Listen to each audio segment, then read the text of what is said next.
If you own a stockless Tesla and dislike changing gears through the touchscreen, we've got a solution for you. We have created an automation that changes your car's driving direction straight from your right scroll wheel. So now, every time you scroll up, your vehicle will go into drive, and if you scroll down, it will shift into reverse. Just like that. To access this feature, navigate to the Commander's tab inside the Sexy app, find the scroll wheel button tab, and simply enable the toggle. And if you're worried that you will accidentally change gears mid-drive, don't be. We are using the same logic that the previous Model 3 and Y had, where changing driving directions is automatically disabled once your speed exceeds 7 km an hour. But that's not all. At the bottom of the page, you'll see 3 toggles that allow further customizations. The first one shifts the car into park when you push the scroll wheel in, while your brake pedal is depressed, similarly to pressing the side button of the traditional stocks. This option is useful for those who activate their autopilot with that same button, so when enabled, the car can easily distinguish between the two actions. The second toggle requires the brake pedal to be pressed while shifting between drive and reverse. We have added this option for those who worry about accidentally shifting gears while performing complex maneuvers, like parking their car.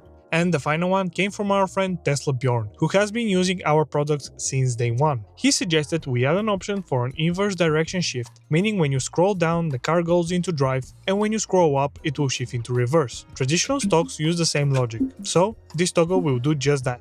Give this feature a try. We think that everyone will find it useful, regardless of whether your car has stocks. In addition, we are planning to make the right scroll wheel fully customizable with features such as controlling the regen, switching between acceleration modes, and much more. So feel free to comment and let us know which action you would add to your right scroll wheel.